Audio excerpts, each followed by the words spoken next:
to Looking Up. We're a podcast for Christian women, and I'm Kathy Pollard, and with me is Carla Moore. We're your hosts for this podcast. Today we're going to be talking about 3 things that men want. So specifically, 3 things men want from their wives, 3 character traits or qualities that men really want from their wives. So I think it'll be a great conversation. Those 3 things might surprise you when you hear them, but for sure, you'll be glad you heard them because you can start working on them today and strengthen your marriage and make it everything you hope for it to be. So we're looking forward to that conversation. Before we get started with that, Carla, how are you doing today?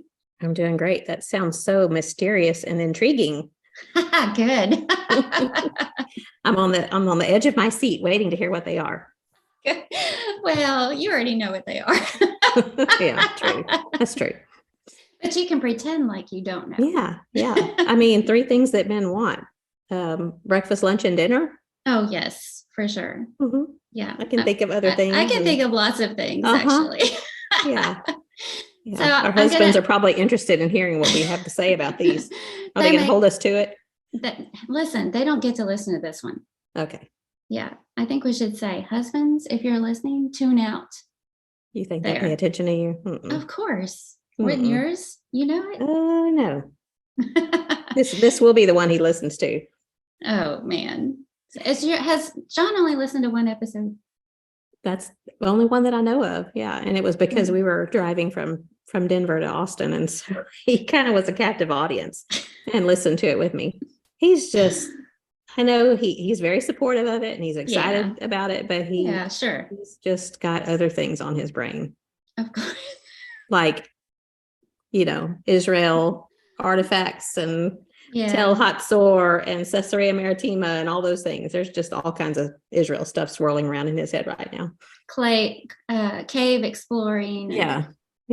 Sticking his head in a hole somewhere. I'm looking forward to your pictures from this trip of him sticking his head in holes, exploring things. Yeah. He's a little suspicious of me now when I walk around behind him with my camera. So you guys are actually leaving tomorrow to head back there. Yeah, I wish I was going with you.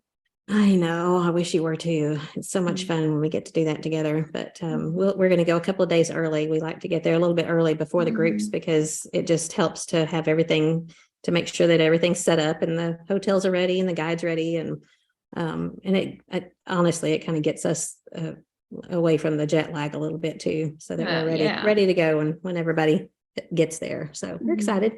Well, we'll be praying for safe travels, and thank you. I know it'll be a wonderful trip, but we'll be praying about that too. And we're going to try to record, aren't we? Yeah, I was just going to say, hopefully the next podcast you'll actually be talking to me from Israel. So that'll be exciting. You can tell us all about what you're seeing and experiencing, and that'll be fun. Yeah, I hope it'll work. If I can maybe tether it to my phone somehow, because sometimes the internet, they're a first world country. It's not that they don't have internet, but the hotels don't provide great internet sometimes. So we'll see. We'll figure it out. It'll be fun. Yes. So I know you've been busy packing and all kinds of stuff, but did you get a chance to go thrifting? I hit the jackpot on something yesterday. I couldn't wait to tell you about it. Oh, yay. And it was funny because it was yesterday. I texted you on my way home from Mom's, and I thought, I'm fixing to leave for 2 weeks. I'm just going to stop in at this Goodwill here in Drippin and see if there's anything. And there's rarely anything here. Although I found some of the best stuff there. It's usually pretty big stuff. But I found it's a Pottery Barn leather ottoman. And it's got, I don't know if you can see it behind me. Can you see it back there in front of the couch, sort of? Oh, yes. Is it one that looks like, does it have wooden legs? Yes, it does. Yeah, it's pine wooden legs. Anyway, I'll post pictures of it and I'll send you a picture. I love it. It's got, I'm sure that whoever gave it to Goodwill gave it because their dog gnawed on the legs, because there's some teeth marks on the legs, but I just turned that toward the couch. Right. But it was in great condition. It just looks like distressed leather on top. And I stood there and looked at it and I thought, that looks like pretty high quality stuff. And of course, it's kind of, things are dirty when they get there. But I can see through that usually and figure out where I can clean it up. And so I lifted it up and I could see a Pottery Barn tag underneath there. And that's, they make good stuff. I just like their stuff. I like the style. Nice. Yeah. Yeah. And it looks good in your house. It fits. Yeah. In fact, most of the stuff that I have in here came from Goodwill, but I thought, if it doesn't fit or if we don't like it, if John doesn't like it, then I'll sell it on Facebook Marketplace. But he liked it, and we brought it in, and the man that put it in the truck said, "You can get a lot of feet on that thing." And I said, "I think I'm gonna put a lot of grandbaby bottoms on this thing." So anyway, that was a fun find, and I looked. It's still for sale at Pottery Barn, and it's $1,399, $1,400. What? Yeah. And how much did you? I would get never. It for? I got it for $15.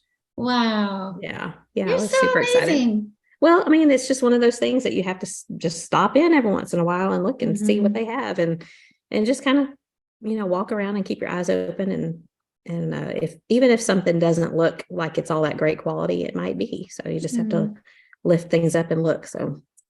Well, I think you have to have a good eye for that kind of thing. There's diligence, but you also have to have an eye for that kind of thing. And you've kind of honed that and developed that. So do you sell big stuff on Facebook Marketplace and then smaller things on eBay? Right. Yeah. Because I don't want to have to ship anything huge like that.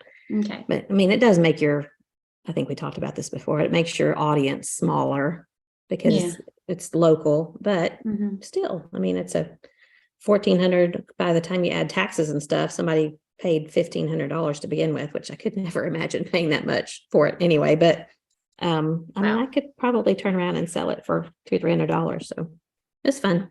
I'm gonna keep it for a while. Nice. Yeah. Good job. Good job. Yeah. So what's new over there on your homestead? Anything? Well, I've planted a few seeds. Some tomato seeds and pepper seeds just indoors. We don't have a greenhouse yet, so just a few indoors. Oh, and Sherry Mabry gave me a little plant. I should have brought it over here so I could show you, but it's called a moonflower. Have you ever heard of a moonflower? No, I hadn't either. She said it's in the same family as sort of a morning glory. It's a climber, and it only opens up at night. And she said it has big blooms on it. So anyway, it's about this big right now. And so I just have to water it and take care of it until it's warm enough to move it outside. But I'm excited about that. I've never even heard of one. So it's inside right now? It's inside. It's in my kitchen window right now. Yeah. So, but how's your Castile soap turned out?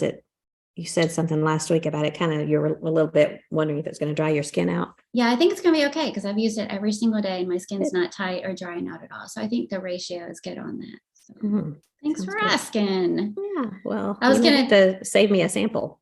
I can do that. I was going to tell you that something that happened from a couple of episodes ago, we talked about books. Yeah. And Cindy Baker, she's an author herself. She's written a few really good books. And I think they live in Missouri, right? But she, after that episode, ordered 7 Laws for the Learner, one of the books that we recommended or talked about. And she ordered it. And the day it came, she was so excited. And she opened it up and she discovered that they put the wrong book jacket on the book. So the book jacket was 7 Laws for the Learner. The book itself, when she opened it up, was What to Expect When You're Expecting. I hope she got her money back, or at least got to change the book. When she went to return it, she said, they want to know, why are you returning this book? And she said, it wasn't what I was expecting. That doesn't surprise me at all. She's so funny. I love her. She is hilarious. She's so encouraging. Yeah, she messaged yesterday. She finally got it. She finally got the right book this time. Yeah. Isn't her book called Lord Give Me Pretty Feet? Or she's got more than one, but the one that I think she first wrote about their missionary adventures in Vanuatu.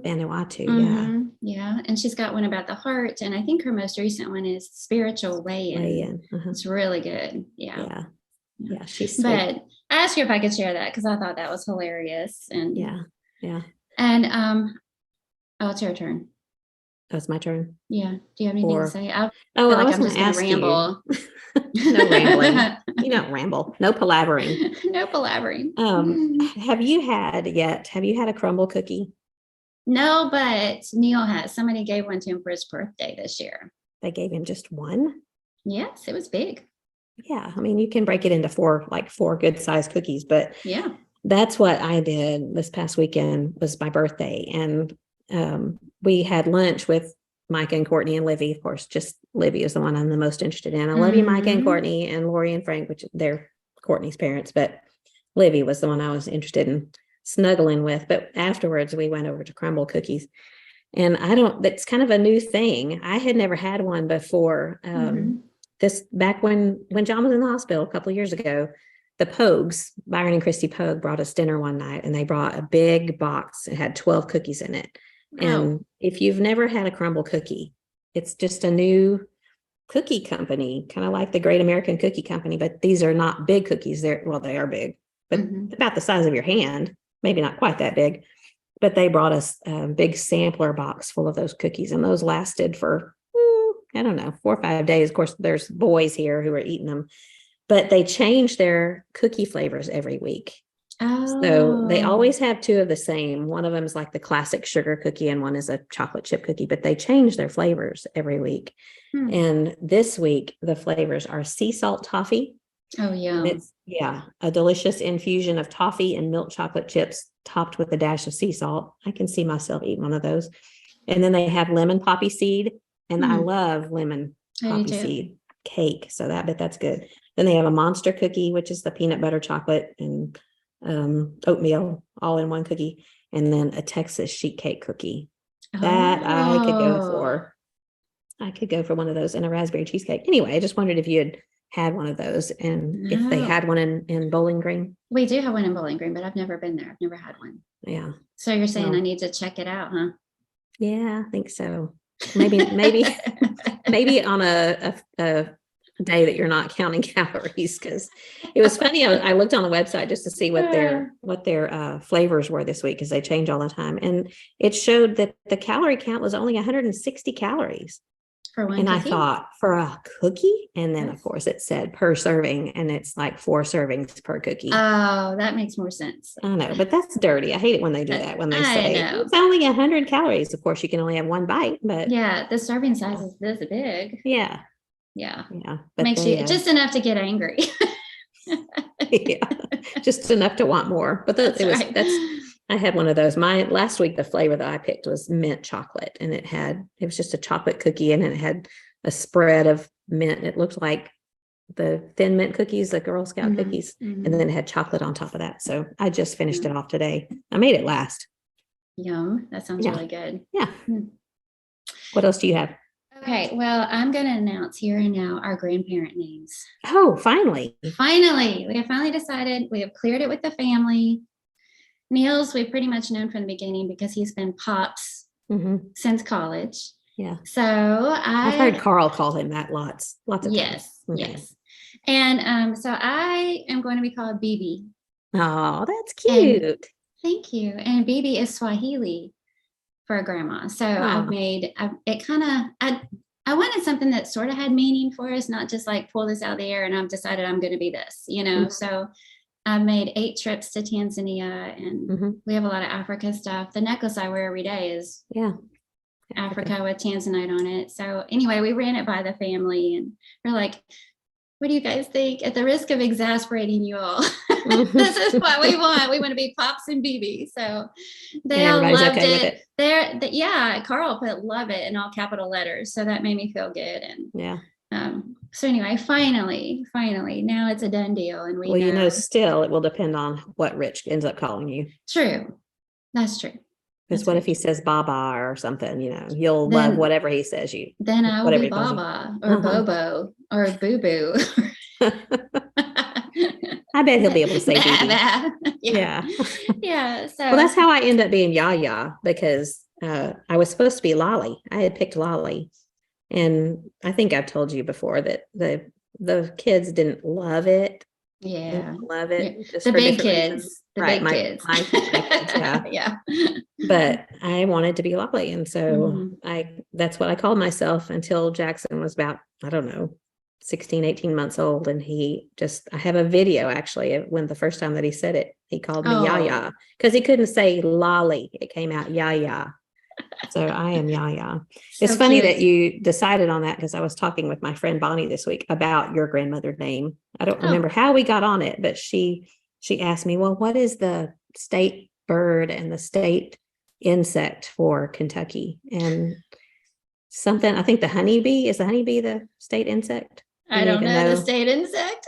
She suggested, I didn't know we had one. Yeah, you do. Apparently, I know more about Kentucky than you do, at least about the insect. So it was honeybee, I think, because she said she could be honey. And then I can't remember what the other one was. But I actually tossed that one around. It just didn't feel like me. Yeah.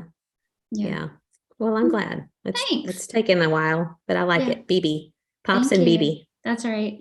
And we had gone to a gospel meeting last weekend, and some friends of ours from way, way, way back, they were sort of our adopted parents. When we first moved to Virginia, I was 22 or 23.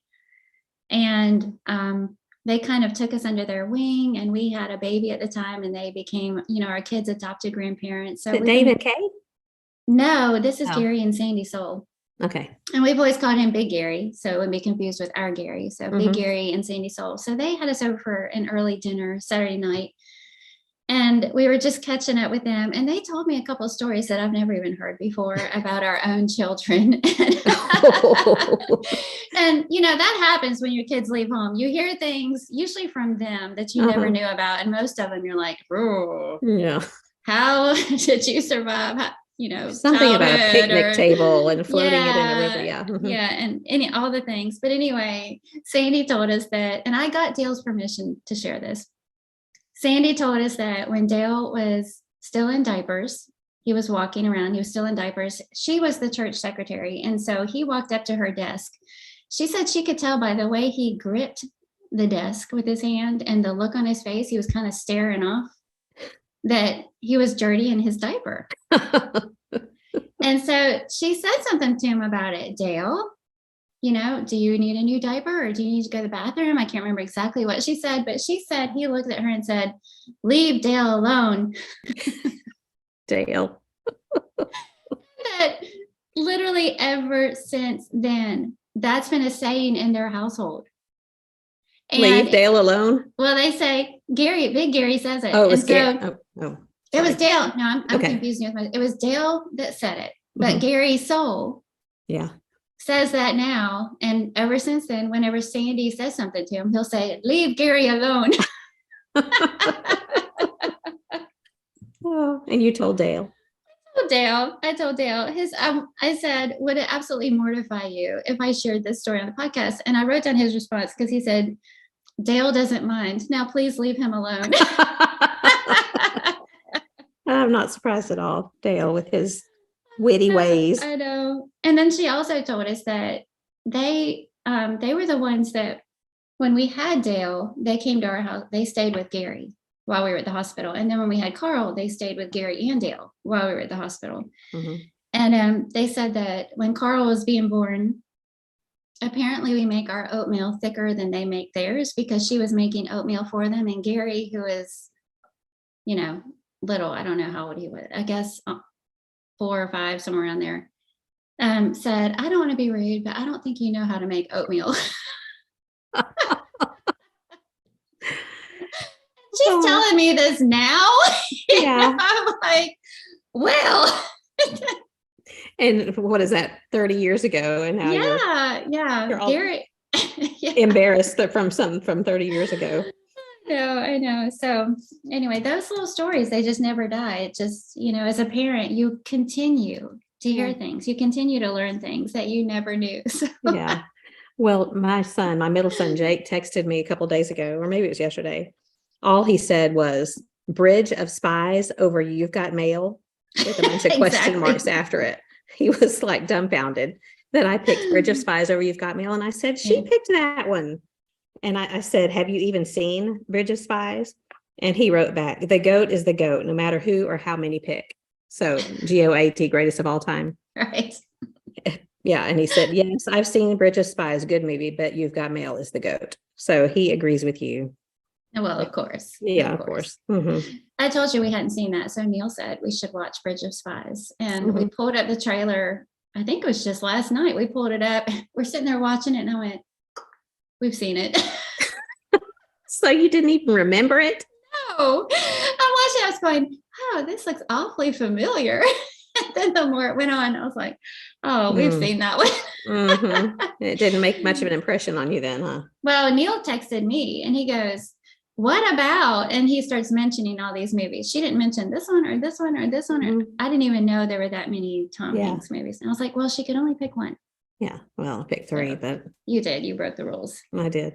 That's me, rule breaker. Is that part of that's not even part of a number 9. I don't think it is. I think that's Yeah. your rebel quality. Mm-hmm. I guess Everybody gets to have a rebel quality that doesn't fit their type.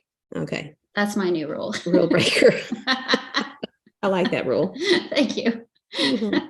All right. Before we get into our topic, I did want to let everybody know we mentioned last week that we have t-shirts now. If you want to looking up t-shirt, and Emily, she prints her own shirts and sells them, and she's going to have a website by the time this airs. She'll have a website that you can go through. Typically, or up till now, she's just posted about it in the Facebook group Mhm. for people to message her, but now she'll have a website and it will be glasshouse-co.com. Okay. But we'll share that in the show notes and on the Facebook page. It'll be a lot easier that way, just to go to the website and pick what you want and pay for it online and all that kind of stuff. So Good for excited her. about that. Yeah. And we're going to have some of those at Equipped, right? Yep. We'll have a stack Okay. of those at Equipped, which is coming up really soon. So Yeah. hopefully everybody can join us April 20th through the 23rd in Bowling Green for Equipped. Yeah. I'm excited about that. Mhm. Hopefully Is we your passed our lesson jet written lag. yet? No. Next topic. Mine is written in my mind. Yeah, I've been thinking about it. Does that I've been count? thinking about it. Yeah, I've been jotting down some things. But Yeah. Okay. okay. Oh, by the way, Oh, I did look yes. up jojoba, and you're Oh. right. Oh, good. I looked at the pronunciation, and it's jojoba. Jojoba. Jojoba. Okay. Jojoba. Okay. Okay. Just wanted to say, because I know you'd be happy that you're wrong. Sorry, that was a Freudian slip. You're right, and I'm wrong. Okay. Thank you. Thank you. All right. But you were right about something from the last one. Oh, I put it on the picture. You know, the tallow, you said that kind of reminded you of candle making for some reason. Yeah. Okay. And you were right. It is used in candle making. So there you go. Good to know. It's All right, nice when we're both right. I love it when that happens. Me too. But of course, we don't share when we're wrong. So No, why would we do that? we're talking about 3 qualities men want. And really, I'm not meaning for that to be clickbait. You know, it's literally 3 qualities that men want in their wives. And so we're talking about Christian men, of course. And I'm going to share this resource here. This is an old book. It's called The Challenge of Being a Wife, and the author is Ruth E. Hazelwood. I've had this book forever. It looks like it. It's just beat up and Yep. the edges are falling apart right here. And it was printed decades ago, but it's just one of those books that is so timeless. I just go back through and I reread it periodically, and I've got all kinds of things underlined and highlighted in it because it's so practical. And every now and then, you know, I need just a good motivator to be better and do better or whatever in my own marriage. And sometimes you don't realize you can kind of sink back into bad habits or whatever. And reading something like this is really helpful. But she has this section in here where she talks about this survey. And she had asked a bunch of men, and the ages were broad. The youngest age was, I think, about 18 or senior in high school. Okay. You know, all the way up through senior men. And she asked them what they really wanted from their wife. And she explained, of course, that there are all kinds of answers that were given, lots of different answers. But the majority of them kept coming back to these same 3 things. And even though they may have used different words for them, they may have called them something differently, they were all talking about the same thing. And so anyway, she writes about these three things and how to, bring that to your marriage, why it might be important, for your husband that you have these quality traits. And the thing that struck me about him is it's not just that here's something I want. You could fill in the blank with, well, you mentioned breakfast, lunch, and dinner, Yeah. but you could fill in the blank with, honesty, faithfulness, all these things that are really important. But these specific things are things that make a woman more attractive to her husband. Okay. And so keep that in the back of your mind while we're talking about these things. All right. So the first one is femininity. Femininity. Okay. And when she describes it, she says that sure, attractiveness and it's, how you look plays a part in that. And, dressing feminine or whatever does play a part in that, taking the time to clean yourself up or fix your hair or whatever. Yeah. But it had more to do with how it made them feel. And so she said that when she would follow that question up with, what do you mean by femininity? A lot of them couldn't really explain it. And it's not like they could put a definition on it. But they talked more along the lines of how it made them feel. Yeah. And it was statements like, she makes me feel like a man. She makes me feel like I can conquer the world. It was those types of things that was their idea of femininity. And are you hearing those notifications that I'm getting? Yeah, I can hear a little, somebody's laughing or liking. Yeah, I don't know why, because I've got my focus thing. No big deal. No big deal. All right. Well, anyway. Yeah. Well, I was wondering what her definition of femininity was, because I know on the other side, masculinity, and that's something that I appreciate in John, is just that he's a man and there's nothing womanly about him. There's nothing girly about him, because that to me is, I don't want that. I don't want anything. I don't want him to even have any trace of femininity to him. So I guess on the other side of things, we could be conscious of not putting off that vibe of being manly. But what would that look like? Because sometimes I think of independence as being masculine, but I know that there's a lot of independent women, but I think that men, I know John does like it when I'm dependent on him, but I think that's part of that respect that you always hear about. Men want and need respect from their wives. So, what does femininity look like to you? Well, and that's why I thought this list was so surprising, because we always hear that, but respect wasn't one of the three things. Now, of course, it made the list, but as far as the three things that kept cropping up in everybody's answers, and my mind went the same place that yours did, because I thought, well, in all three of these areas, we want the same things from our husbands, except that instead of femininity, of course, I find masculinity attractive, and the opposite of that, unattractive. Right. in my husband, exactly. So, but she was talking about, I put in here note what she says in the book, because here's how she worded it specifically about femininity. Okay. Although men were not very clear as to what femininity is, they had little difficulty in explaining how it made them feel. We may say then that one aspect of femininity is how a woman makes a man feel about himself. It is something more than just sex appeal, and it is not based on youth or beauty. All of these may help in the beginning, but each fades with the passing of time. Femininity is a mysterious quality that never fades and lasts till death do us part. Yeah. So I think part of that I think it grows in marriage, because we learn more about our husbands, and we learn more about what makes them feel like a man, what makes them feel good about themselves, what's going to lift them up and support them, and make them feel like they can conquer the world. And the opposite of that is true. We learn their vulnerable places and the areas they struggle with, and what they're worried about or where they're insecure, and we could take advantage of that. If we wanted to be hit them where it hurts, or we want it to be ugly or something. But because we have grown to know them better, it seems to me that this is something that could grow through the years instead of fading. Like she mentioned, it's not just a physical thing, which I'm thankful for.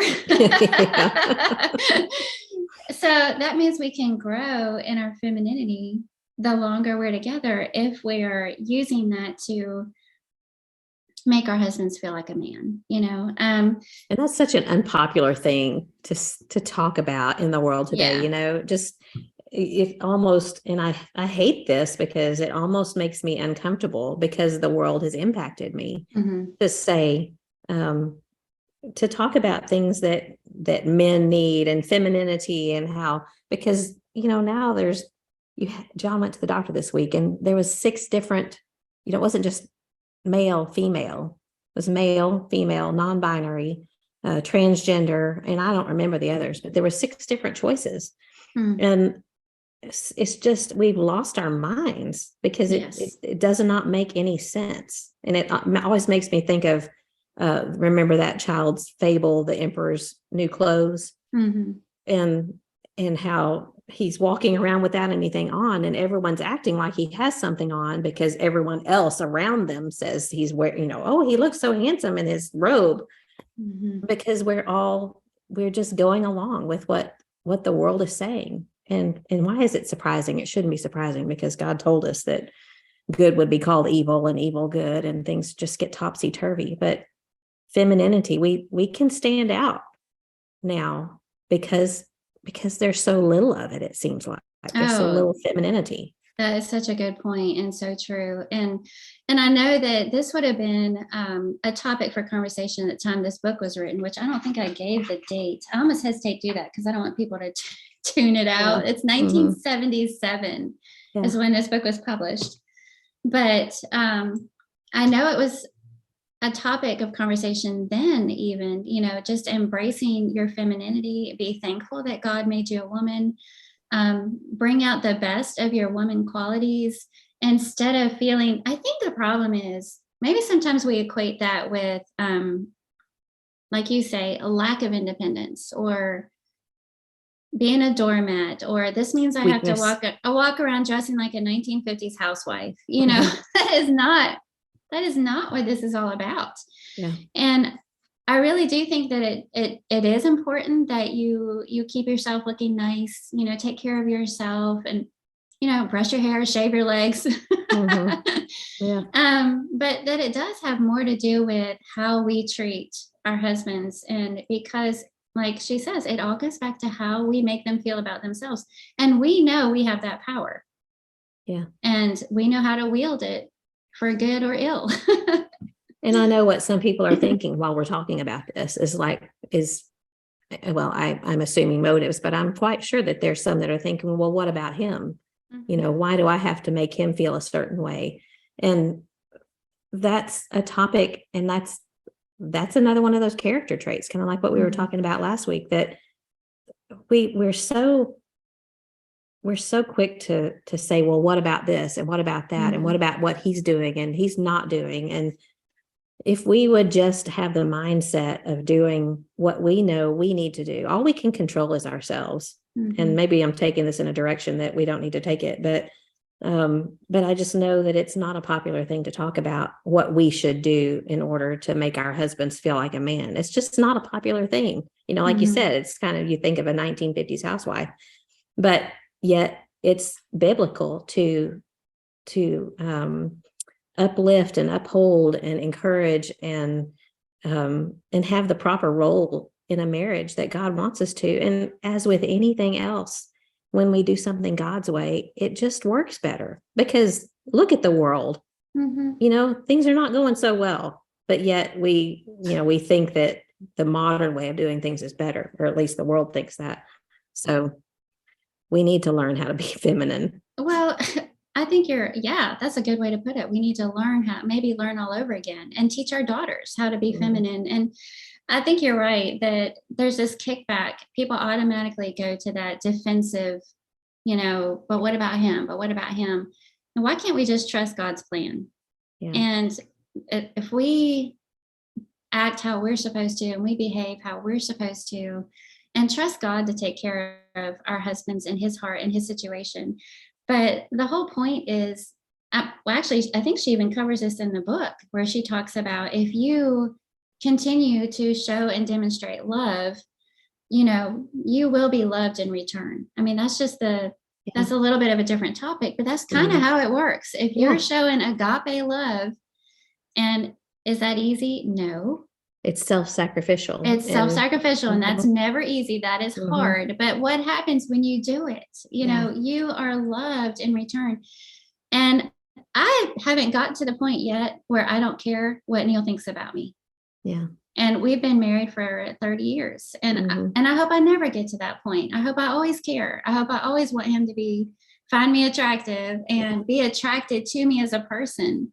And for that matter, I want to like myself. Yeah. Sometimes I don't. Why should I expect him to? There are things that husbands are going to be attracted to and find attractive in their wives. And this is just one of the first ones. And it's also not pretending to be helpless. I think that that's kind the of damsel in distress. Yes, I can take care of myself. I don't need you to get my door. I don't need you to, whatever it might be. And that's not what this is all about. Yeah. It's just not. That's ridiculous. It's a little funny to see a man sometimes when you get to a door and they're like, you can see that they're like going for the door and then they hold back and then they don't know what to do. They don't know if they're supposed to be what they consider gallant and chivalrous and open the door, which I'm always appreciative of. Oh yeah. Yeah. But then some women find that offensive and yes, that's our fault for being that way. I'm not that way, but you know what I mean. I made that note too, because I was thinking that, some women respond negatively to chivalry or gentleman. One of the things I put down is let him be a gentleman. That's how we can be feminine, is let him be a gentleman. And, some women take offense to that, and so then they respond and not knowing how to step forward and be a gentleman. We say, where is chivalry gone? Well, I can tell you where it went. And to me, it's the same as, some women have a problem with their husbands leading in the home. And I know this isn't always the case, but sometimes it's the case that you took that position from him. Like he tried and you always had something to say. You were never happy. You always griped. You always criticized. You always disagreed, and then after a while, he's like, I can't Why try? I can't lead my own home. And then you're like, he won't even step up and be a leader of my home, so I think in some ways we can do the same thing with this. Let him be a gentleman, let him lead. A couple of the things that were mentioned in the book about femininity is to admire him. And again, this is another one that gets the kickback, because I think, sometimes we're like, oh, brother, I gotta feed his ego. I gotta stroke his ego, but bat my eyes at him.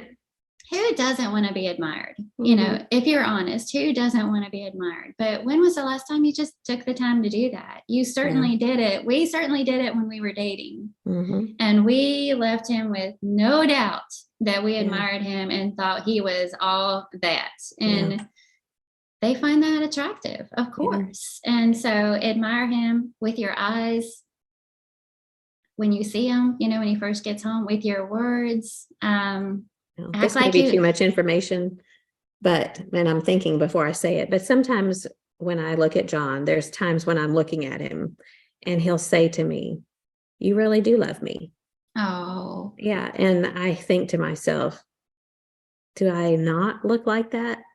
I mean, I don't mean to say that I immediately take it that direction, but it kind of turns a mirror on my soul that because I always love him. But sometimes he can tell that I'm in love with him by the way that I look at him and just being conscious of that.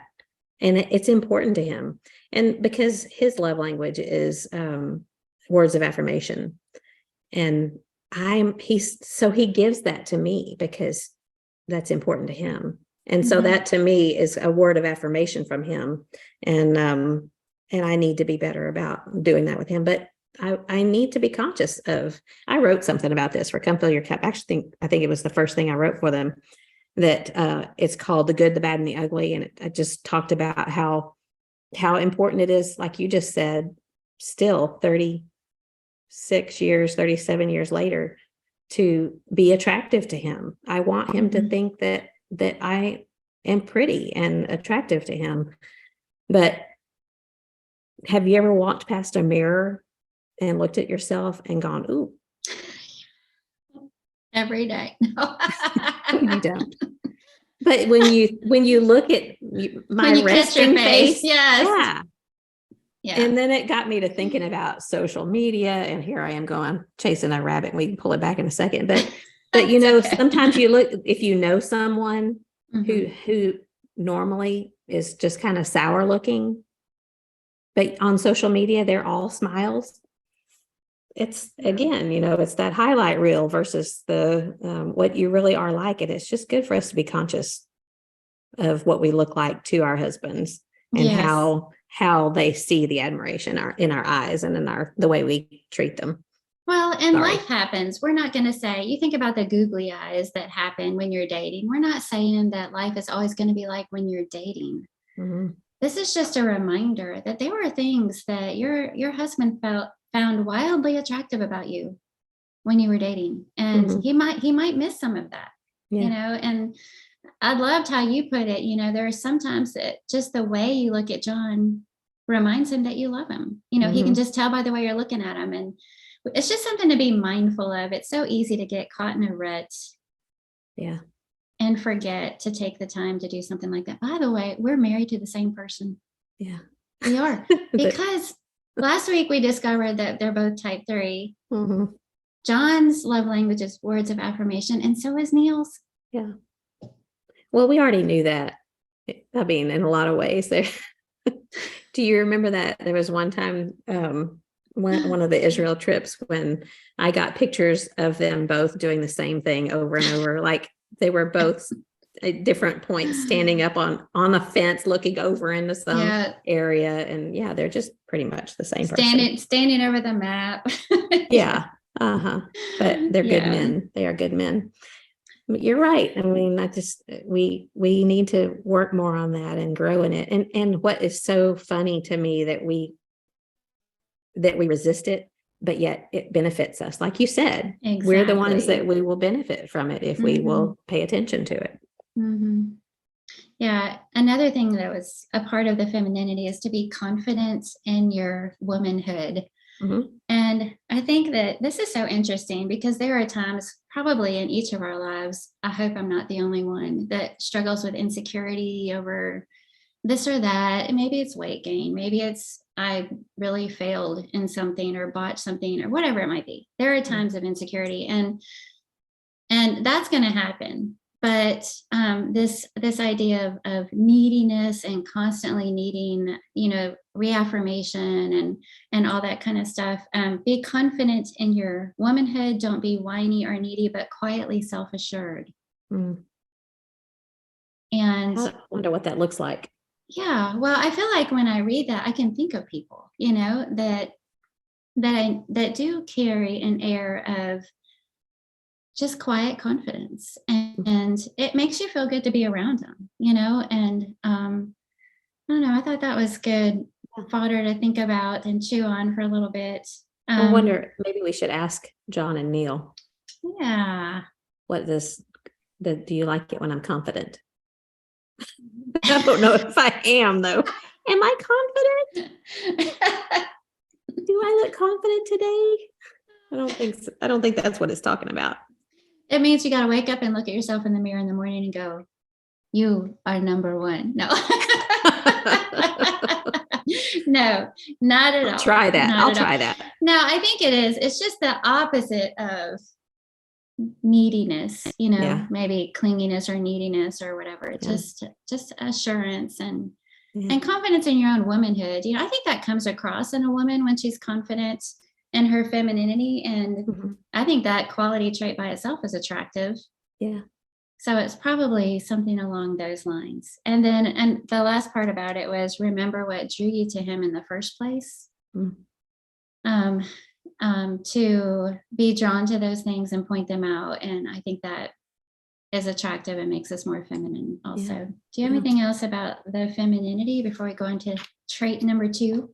No, I just think that I can understand it basically by thinking about the masculinity side, how, Mhm. like you said, that's very attractive to me for him to be, and he is masculine.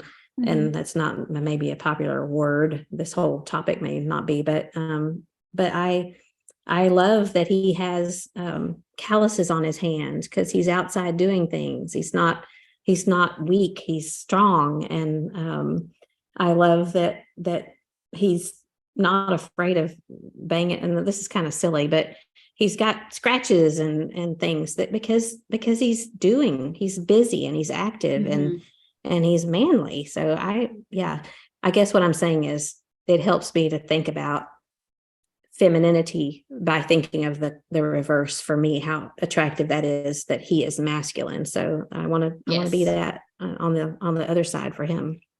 Yeah, I think I can't remember if I had this conversation with you in person or on this. They're all running together, aren't they? Or if it was even you or somebody else. Well, tell me, and then I'll tell you. Did I have a conversation with you about heroes in novels? I don't think so. That must have been my sister. I might have remembered. Think that was my sister, Christy, I think. Okay. So this author was writing about how heroes have changed through the years, and that they used to always be, you and I are both avid readers, but they used to always be like very masculine and strong and, rescue the damsel in distress kind of a guy, just oozing confidence and all that kind of stuff, and steely gaze, jaw, firm, strong jaw. That's how they were described. And she talks about how it's shifted. And now they're described as being sensitive, like open with their feelings or empathetic, or they're more, it's like the opposite of that. Like I can't think of the right words to describe it, but even in literature, it's changed. And so her question, the author's question was, which one do you prefer? Do you prefer the strong masculine hero, or do you want the one that's the more sensitive type? And I was like, that's a no-brainer. Well, it's both, isn't it? I mean, I've got both, and I know you do too. And there's nothing that says that a masculine man can't also talk about his feelings. It's just that's not going to be what he's going to want to talk about all the time. But I think if he just talks about his feelings and he doesn't have that masculine aspect to it, that's the difference. Yeah. So. Yeah. Well, we have God's men, and a man of God will have both. There was a book that I was hoping that I had it here at home, but it's apparently I took it to Denver and so I couldn't pull it out and look at it, but it's called For Women Only by Shaunti Feldhahn. And it's for women only, what you need to know about the inner lives of men. And I think you and I have talked about this before, because I remember you and I have talked about how it's not always, I mean, there's nothing that's 100%, guys are this way, women are that way, because we're all different. But this book, she had a survey that she sent out to like thousands of men and found out some different things that men appreciate. And so I have gotten a lot out of that book. I've used it and I thought it was pretty helpful. And so I just thought I would bring that up, and I was hoping I could actually look at it. But if people are interested, they could look at For Women Only by Shaunti Feldhahn. Yeah, we can share that in the show notes. And also the article that you mentioned that you wrote, we'll share that in the show notes. Okay. Too. Okay. All right. What's the next one? Okay. The second one is understanding. So number 1, femininity. Number 2, men want understanding from their wives. Well, let's talk about it. Okay. And they find that attractive. And so that before you can understand, you have to listen. That's kind of the big premise here is it seems like we're a lot more understanding when we're dating. Because we just want to know everything about them, and we think everything about them is great. Fascinating. Yeah. Fascinating. And we love that they tick this way, and and respond this way and act this way and do, and we're much more patient with things that we might not even understand. And it's those kinds of things. Whereas sometimes, you know how it is when you live with somebody day after day, and then those little things aren't as fascinating, and we can become more aggravated, or why did you respond this way? Why did you react that way? Why did you, whatever, more free to express those kinds of feelings. And so understanding is trying to sympathize with his situation, and taking the time to think through what he's going through and putting yourself in his place, or, anything that you would want from your best girlfriend, your best friend. You want them to be understanding with you, and to give you the freedom to be able to talk about whatever's on their heart without you jumping all over them or making them feel like an idiot. I think that's pretty much in a nutshell what this is, they are going to, our husbands are human. They're going to make mistakes. They're going to say dumb things. They're going to do dumb things just like we are. And they want an understanding wife. Yeah. I thought it was interesting when you told me this one, because, 1 Peter 3:7 talks about husbands should live with their wives in an understanding way, is what the New American says. I'm not sure how it's put in other versions, but so that's one thing that God expects of men, is to know us. At least that's the way I understand the definition of that word, is to know how we tick and know what it is that that we like, don't like, and what we need. So it's interesting that that's something that men want from us as well, which makes sense. I mean, who doesn't want to be understood? Yeah. And I think it starts with just giving them the benefit of the doubt. How easy it is to fall in that bad habit of always assuming the worst. And that says a lot more about us than it does about them. Yeah. And, we want God to treat us a certain way. We want our friends to treat us a certain way. And yet sometimes we feel like we can, give our husbands quick judgment or harsh criticism, and when I say we, I'm just saying sometimes that can happen. Sure. Sometimes we can just get caught up in that, and we're thoughtful and understanding with everybody else, people that we run into, and friends, and people that we work with. We swallow our words, we think before we speak, and we do all these things to be understanding with everybody else, and then maybe come home and we don't offer that same grace to our own husbands. And I think it's natural, because, and I don't mean that that's a good thing, but it's natural in the sense that when he's going to love you anyway.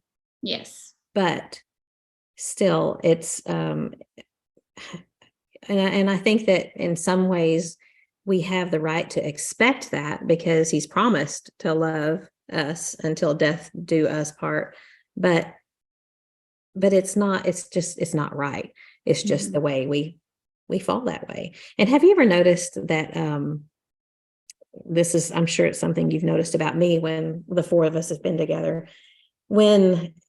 if I say something negative, or if I criticize John, or maybe not even criticize, but just if I don't treat him very respectfully, it doesn't make him look any worse. It makes me look bad. And I've come to realize that, and still it's something that I fight. If it's just sometimes we try to be funny, or we just our guard is down and we're tired and we just get frustrated. And so we say something smart aleck, and I know it just makes me look bad. It doesn't make him look bad. And I've been embarrassed for women before when we've been with them and they say something ugly to their husband. And I think, I just feel sorry for him, and I just think you look bad. So and it makes us like nitpicky and ugly, like a nag. Oh, I bet she's fun to be married to. Yeah. And this may be another one that gets a little kickback, because people think, I have to handle them with kid gloves. We're not talking about that. We're not talking about feeling like you have to walk on eggshells around your husband because his little sensitive heart might. That's not what this is all about. We're talking about just offering the same thing you did when you were dating him and trying to win him. And we all know what that means, because we want it for ourselves too. I know this must be important to John because there've been a lot of times that he has said to me, if we might be trying to work something out, and he'll say, "Can you just?" He said, "You don't have to agree." He'll say this to me: "You don't have to agree, but can you just understand why I feel this way?" So when you told me that this was one of those things, I thought, it really must be important to him. Yeah, that's good. And I don't like to say, "Yes, I understand," but but it's true. He just, can you just understand why I might have this certain feeling? Mm-hmm. Yeah. Is that too much to ask? He doesn't usually say something like that, but I know. Is he thinking that? He's probably thinking He's thinking that. Mm-hmm. Sometimes the misunderstandings come in because of our differences. And so another thing that was brought up is there are differences between men and women, so embrace them. Mm-hmm. And just recognize and remember he's not just like you, and men and women are different from each other. And when we can remember to just embrace those differences in the way God made us, it'll help us with our trying to be understanding, less critical, not to say that you can't ever have hard conversations. You have to. Yeah, you have to. A good friend has the hard conversations, but there's a difference. You can still do that while being understanding. Have you ever seen, there's a little video that's called The Nail. I just said that with a very Southern accent. The Nail. The Nail. What about The Nail? Well, it's funny. It's meant to be funny. And it's kind of the opposite of what we're talking about here, but it's a man who and a woman who are having a conversation on a couch, and she's sitting there and she's saying, I just need you to hear me and understand. And she, like, the cameras are around the back of her, and she says, it hurts. And it's like this pain. And he's sitting over to the side of her, and he's going, well, and she said, I don't need you to fix it. I just need you to listen. And so she goes on and she says, it's like this dull pain. And you can see him over there, but there's this thing. And she says, stop trying to fix it. Oh. And then the camera goes around to the front. She's got this nail in her head. Yeah. And he's saying, there's a nail in your head. Anyway, the point of the whole thing is sometimes we just want them to listen. We don't want them to fix anything. But you know what? There's probably, it would just, this is something that John does too. He'll say, and I've done it with him, is this a time that you just want me to listen, or do you want me to try to solve something? Mm-hmm. So I think it would be good, thinking about understanding, to just say, you want me to just listen? Mm-hmm. And not try to solve anything for you, because, like I know we've talked about before, the processing out loud. Sometimes you fix it on your own when you just talk about it. Yeah. And usually we are quick to accuse men of this being fixers, and women just want them to listen and sympathize. Oh, poor baby. I don't know how you put up with that. That's all you have to say. Uh-huh. But I think we're guilty of it too, because, sometimes they might share a situation with you of something that happened on the job or whatever. And I criticize how he handled it. Yeah. Oh, why did you say that? Why didn't you say this? Or you should have done this, or you should have, and that's the exact same thing. Yeah. Instead of just listening and letting him talk and air it out, just like we just want somebody to listen and sympathize. Sometimes I jump in there and I go, oh, I wouldn't have done that. I would have said blah, blah, blah. Yeah. That's the exact same thing. It's trying to be the fix it, criticizing how he handled something. I find myself becoming more critical the more tired I am. Oh, yeah. So the later it gets, and if there's a lot going on, and I'm thinking that the next 2 weeks I need to be really extra mindful of it. But sometimes I recognize that I'm getting tired and I'm getting snappy, and I probably just need to go to bed. And that's the best thing to do, is take a rest. As my daughter-in-law, Erin, says to Jackson and Emmy Clara, it's time to take a rest. So take a rest. It's a little easier to be understanding after I've taken a rest. Take a rest. Well, Neil's thing is he asks a lot of questions. Yeah. And it's not really. We are married to the same man. It's not really that he doesn't know the answer. That's just how he communicates. He communicates in the Yeah. form of questions. And for whatever reason, I am wired in such a way that like drives me crazy. Absolutely crazy. Mhm. Yeah. And sometimes, and I have to catch myself doing this because sometimes he'll come home from work and in my mind, I'm going, literally the first 8 things out of your mouth were a question, Mhm. you know, or first thing in the morning, I'm drinking coffee and I'm just thinking, please no questions, please no questions, please no questions. I'm going to get you a coffee cup with no questions. I don't want to answer any questions. But to me, this is that whole understanding thing. Mhm. He's just he communicates different. He's wired differently than I am. And Yeah. I need to be more patient about that. It's not like it's a bad thing. It's the problem is mine. It's me. It's not you, it's me. Yeah, sometimes John, I think there's context clues. Yeah. Listen to the context and your question is answered. But why can't I Exactly. just be nice and answer the question? Exactly. Wow, that's scary. Yes. Yeah. All that goes through my head. Mhm. And then being understanding with their mistakes and their mess ups in marriage, the times that they say something thoughtless or hurtful or could have worded a little nicer or, Mhm. something like that. Just like we want them to offer that same understanding with us. That's another area that we can Just like forgiveness. We want forgiveness. forgiveness. And so we have to be forgiving as well. Yeah. And with the understanding thing, it's almost like extending it before they ask. Yeah. I'm not going to make a big deal out of this. I'm going to not let it bother me. There's a quote that I like that has something to do with that. It's a wonderful grace to overlook a mistake, Mhm. without pointing it out and without drawing attention to it. And I think that is so good. I need to work on that. I'm still thinking about how you said that though, because that's so what you said about understanding is forgiveness before it even, how'd you say that? Because that was so before they good. even ask for it. Yeah. Mhm. Yeah. That's a great definition of understanding. Well, thanks. Yeah. We should put that in the dictionary. Okay. And then another part of understanding, and I love this one, is let him be himself. Yeah. Okay. Don't try and change him. Quit trying to fit him into a mold or make him do things the way you do. Let him be himself and rejoice in that and enjoy that. Just like, again, we sound like a broken record, but just like we did when we were dating, we loved everything about him. Yeah. Just how they were.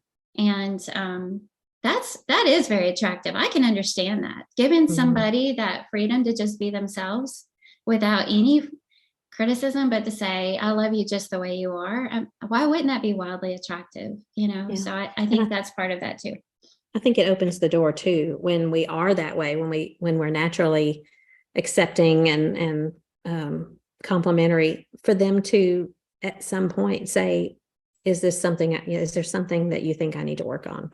Mm-hmm. I think that if we are naggy and always critical and always telling them how we think they should have done things differently, then they're not going to ask anything about, ask our advice or ask for, I don't want to say correction because nobody wants correction, but constructive criticism.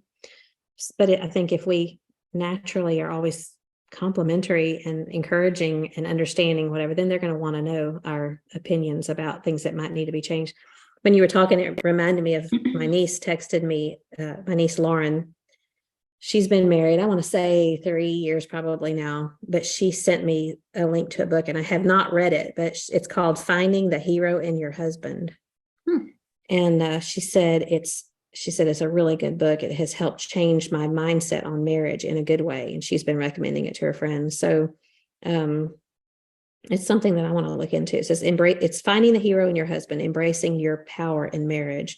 And I'm sure it's a denominational book, but I imagine it has some great hints in it that, you want to look for the hero. You want to see him in a positive light. And I think, again, like you were mentioning a moment before, and it made me think of TV shows, how the man is just always portrayed as dumb and weak and silly and an idiot. And the wife is always strong and supportive. She's the one that has all the answers. Smart. Yeah. And there's nothing wrong with a woman being smart and having some answers and things, but at the expense of making the husband an idiot. It's just that turns me completely off, and I'm not going to watch anything like that. So now here we are writing books about finding the hero in your husband because we're having to combat stuff like that. Mm-hmm. Yeah, I think as with every relationship, thinking the best of somebody brings out the best in somebody. Yeah. You know, it's not like none of this has anything to do with manipulation or trying to work the psychology of it all. You know, it's just offering good things that they're going to appreciate and enjoy and find attractive. And all it's going to do is enhance our marriages, and just like we would want from them. So instead of a vicious cycle, it's a positive cycle. Yeah. And it really is other person focused, you know, like most things that we talk about, whether it has to do with attitude or a Christian walk, you know, put others first, just like God wants us to. And amazing how relationships get better when we do that. When we obey God. Yeah. When we obey God. Yeah. All right. Are you ready for the third one? Okay, I'm ready. Number 3 is cheerfulness.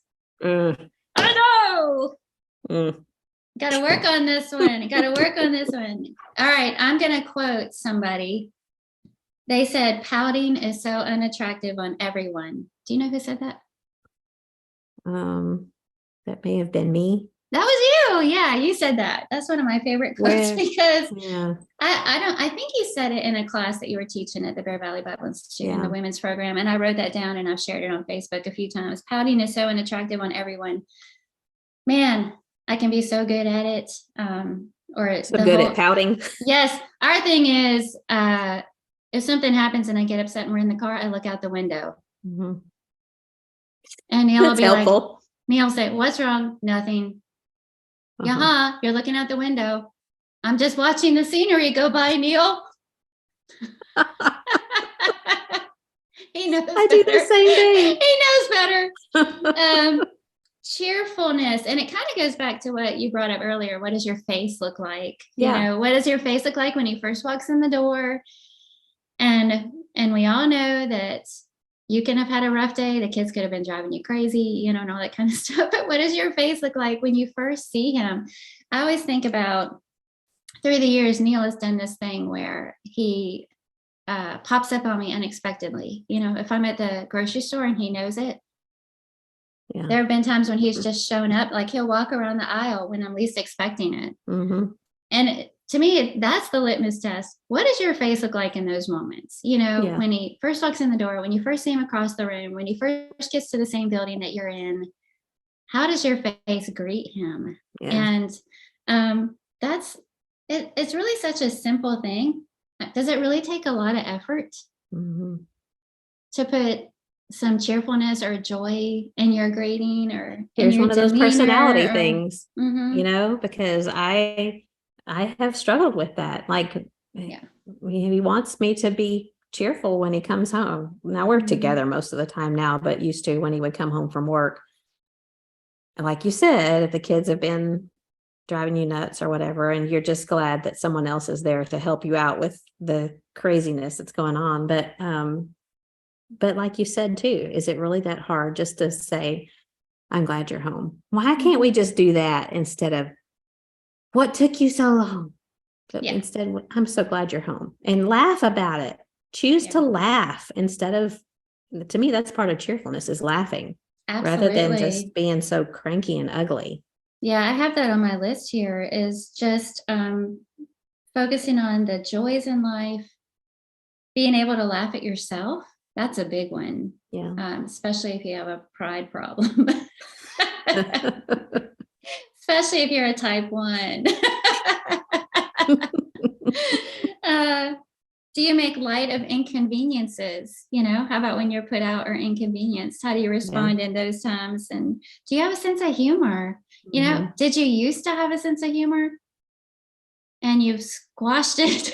Or you save it for everybody else. You know, you put that effort into being light and fun to be around for everybody else. Or, you know, what are you prone to talk about when you're together with your husband? You know, is it all negative, or are you just cheerful? Do you have a cheerful demeanor? And with most things, this is a choice that we make. Some of it could be tendencies, like we talked about in our last episode, but we make that choice. Right. First thing in the morning, that we set the tone for the day ourselves and how we're going to respond to things and whether we're going to be cheerful. And think about the people that that are more Eeyore types.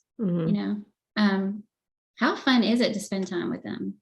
You still love them and you still want them to talk to you and share their life with you and things like that. But are you naturally drawn to them, or are you attracted to them as a person and you enjoy being in their presence?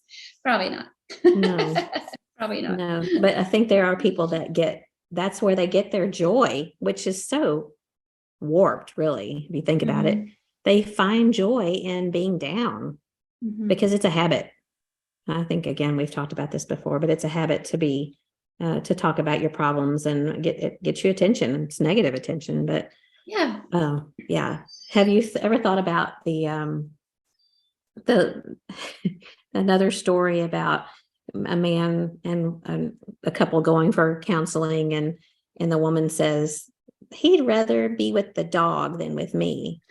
And the counselor says, well, have you ever seen how the dog greets him at the door when he comes home? Yes. And, jumping up and down and licking all over him. I really want to. I just pictured you doing that. I'm a visual listener. I may have to send you a picture later. Oh, no. Yeah. And jumping up on his lap, doing stuff like that. And obviously we're probably not going to do something that, canine, but set a challenge. Yeah. That's what we should put in the group this week. Send us a picture of you greeting your husband. But really, why can't we? We don't have to meet him at the door wearing pearls and heels and an apron and holding a platter of fresh baked whatever. But it wouldn't bother John if I did that. He would love that. He would love it. And it would be something that would be fun to do, just to laugh about. And so I may have to try that. I don't have any pearls or heels. A smile goes a long way. Yeah. If you're ever in an argument and you're at this impasse because you're both stubborn, I am not speaking from experience. I'm just saying sometimes this happens. Of course not. And, one of you just smiles. Doesn't that kind of just dissolve diffuse the moment, bring down the moment? And there's just such power in it. And there's just such power and cheer. And it kind of goes back to what you said, the power that we have in our own relationships. And these three things that we talked about, none of them are hard. They can be hard, but they don't have to be. Right. If we're just intentional about them and think about them, and what a gift that we can bring to our own marriages. And then we'll be reaping the benefits, because cheerfulness is contagious, right? Just like all those negative things are. Yeah. I was just thinking about something that John said to me recently, and it's a little convicting.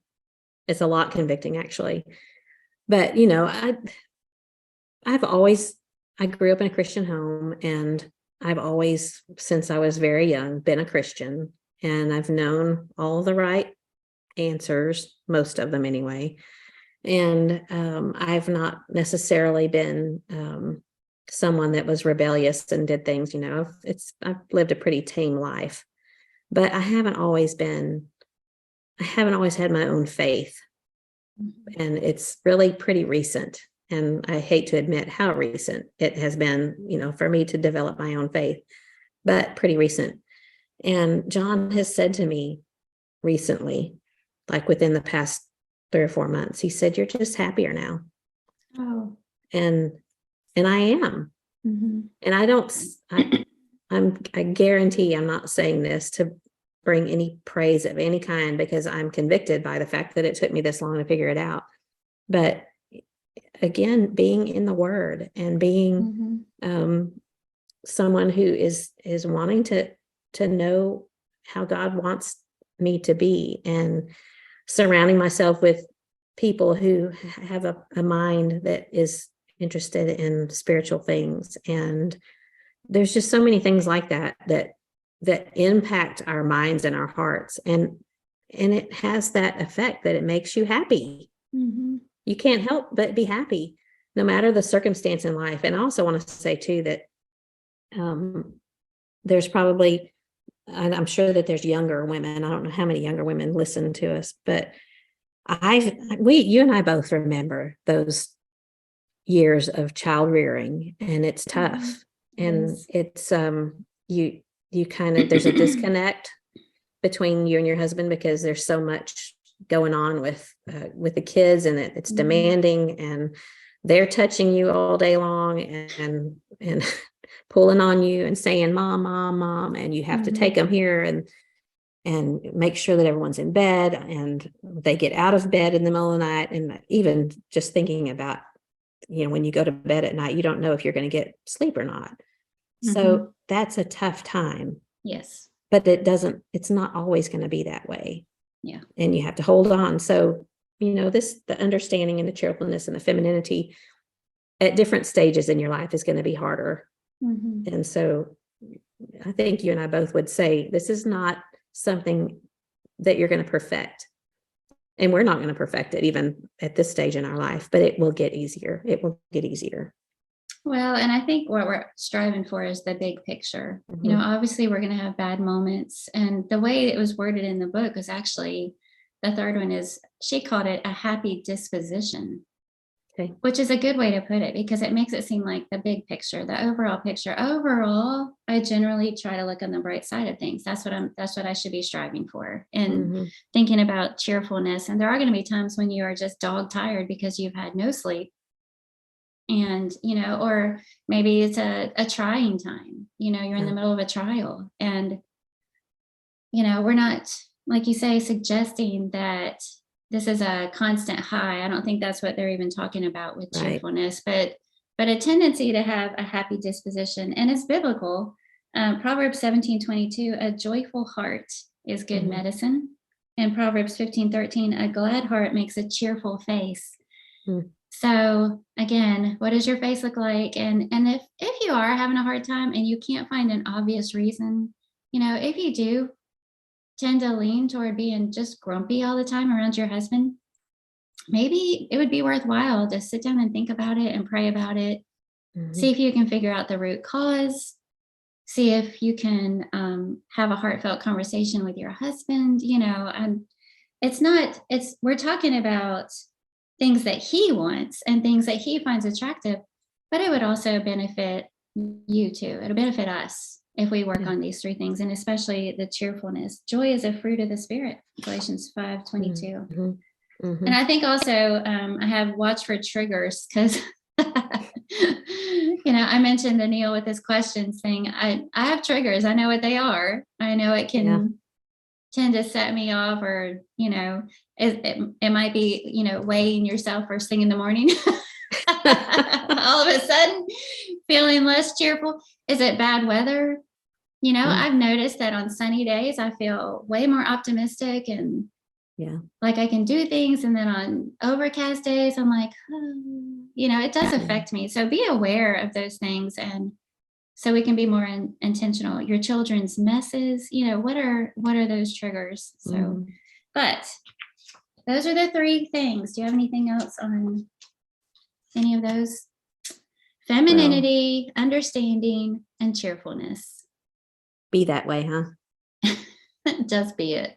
just do it. Just do it. Just be it. Yeah. Yeah. Well, and I think just we want to encourage people to hang on in their marriages, and it can be tough. It is tough. There's no doubt that it's going to be tough. And sometimes we know that there are reasons why you can't, but I think the vast majority of the time when we work on ourselves, we reap the benefit. It feels sacrificial to have to be the one that has to, especially when your husband is not doing the same thing, it's not working. But there's ways that you can modify behavior. And again, you said something about the psychology of things, but you can modify someone's behavior by your own behavior. But really, you're just doing what you should do to begin with. But I just think it's so worth it. It's so worth it to hang in there and to work on your marriage and to make it a priority. And I think, we're 37, I have to do the math, 1986 to 2023. It will be 37 years this year. There's just so many, I'm crazy about him. Mm-hmm. I'm still in love with him, and I would not trade our relationship for anything. It's other than my relationship with God, he's everything to me. And I'm just so thankful for that I never thought, I guess I thought that this far into a marriage, you'd just kind of be, I don't know, just living, Mm-hmm. but it's better than that. Mm-hmm. It's awesome. Being married is awesome. And being in love, even in your 50s. And I'm sure that there's a lot of women out there that will say beyond that, 60s, 70s, 80s, it's even better. It's even better than it was at 20 something.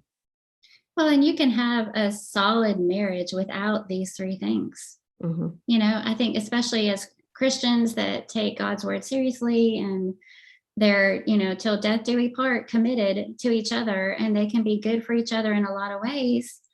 They have a strong marriage, they're still together, they're good friends, maybe they're good roommates or whatever, without these things. But these are things that we can do even now to enhance our relationship. Mm-hmm. And instead of feeling like we're just two roommates occupying the same house, we live together, we take care of each other's needs. I've got my role, he's got his, 30, 40 more years to go and we'll be good. Yeah. It's just, but it doesn't have to, it doesn't have to be that way. Mm-hmm. It doesn't have to. And it starts with us and what we're willing to be intentional about. And if these three things are things that men find attractive, and I think it would be a fun challenge to say, ask your husband, does he find these three things attractive? Mm-hmm.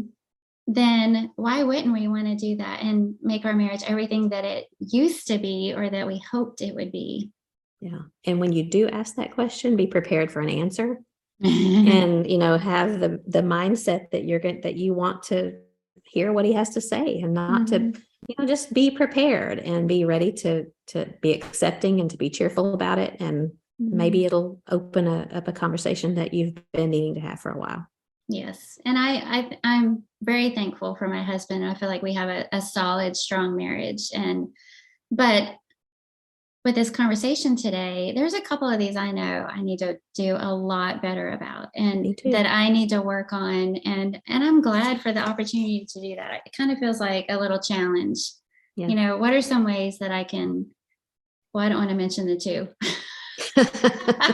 What are some ways that I can be more blah this week? How can you be more blah? I got that one down pat.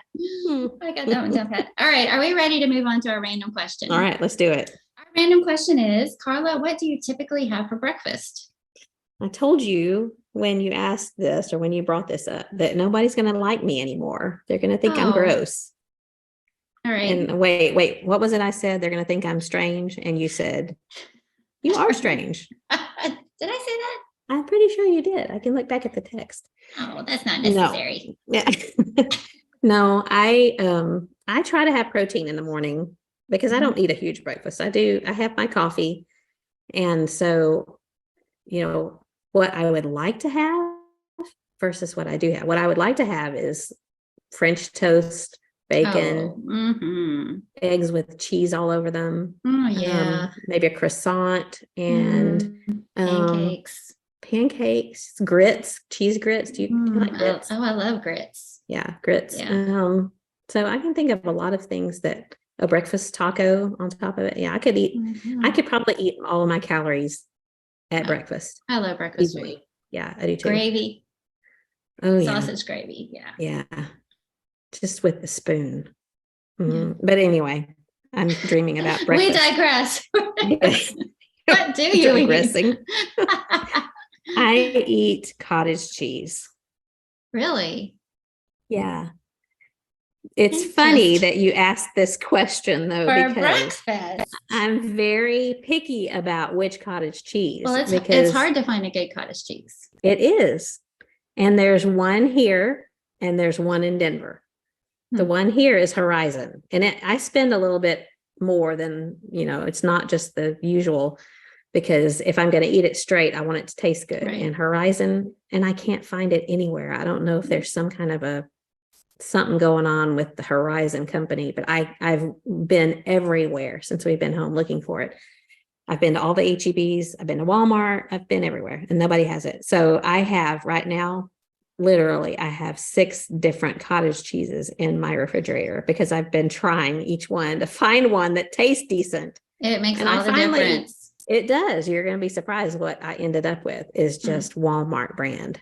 It's just Walmart, great value, large curd, 4% milk fat. That's more than you really wanted to know. Well, I like the small curd. Yeah, I like both, but for some reason for breakfast, I like the large curd. And then in Denver, it's called Meadow Gold. It's the only one that I like there. So, so I just have maybe a quarter cup, third cup, and I'm good until lunchtime just because it's protein. So for breakfast, that's interesting. Yeah, that sounds gross. It is. I know everybody's gonna think I'm nasty. I had cottage cheese for lunch yesterday. So yeah, what kind? What brand? I measured it. Whatever Sam's has. Yeah, but you put something on it. Salt and pepper. I make herbal salt. I actually put herbal salt on it. Okay, I never thought about putting salt and pepper, but I'm going to send you a picture because I have 6 different kinds, and now I'm going to have to make a bunch of lasagna or sour cream noodle casserole or casserole. Yeah. Yeah. So what do you have for breakfast? Well, we're kind of on this kick now where I make yogurt. And so we're having yogurt. We're having whole milk yogurt. I used to do the 2% or the skim, but we switched to whole milk yogurt. And then, the frozen berry blend that has, it's the triple berry blend. So it's blueberries, blackberries, and raspberries. Okay. So I put that in a skillet on the stove and add a little maple syrup and crush the berries while it's cooking down. And then that's what we drizzle on top of our yogurt. But I measure everything out because we're counting calories. So I measure the yogurt, I measure the berries, I measure the maple syrup. And but it is so good. And it's got the protein in it. And then it kind of hits that little sweet note for breakfast. Or we usually have 2, and the other one is just like scrambled eggs and toast. And this morning I ran out of yogurt and we just had scrambled eggs. And I used tallow. Okay. I cooked it in tallow. It was delicious, but I measured it out. Yeah. Oh, measuring is a pain. It works. It's really eye-opening for sure. So those are. I have not found a yogurt that I like. Just a plain yogurt that's not, I don't like tart. Yeah, no, make your own. It's very smooth and creamy. It's very easy. You can do it in an Instant Pot.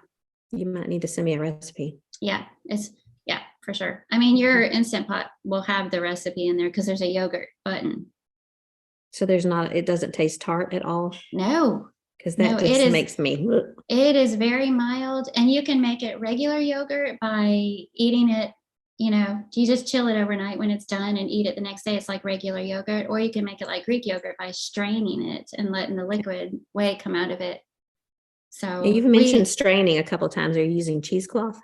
Sometimes I do, but it's really hard to clean. So I have a really fine mesh strainer, and sometimes I strain things through, like the tallow. I put my fine mesh strainer and then lined it with paper towels, and then it caught everything and all the liquid went through. So yeah.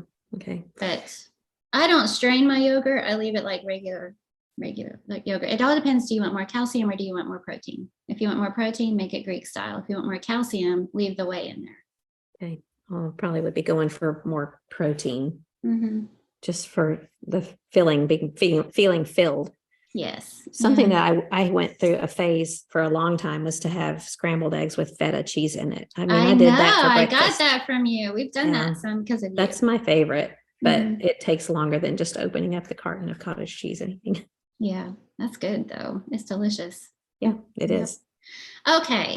So thanks for listening in. To those of you who have hung with us this long, we've had a great conversation and enjoyed it. We would love to hear from you and what you think about these 3 things that men want from their wives in marriage. And we would love for you to join us over on our Facebook page, Looking Up with Kathy and Carla.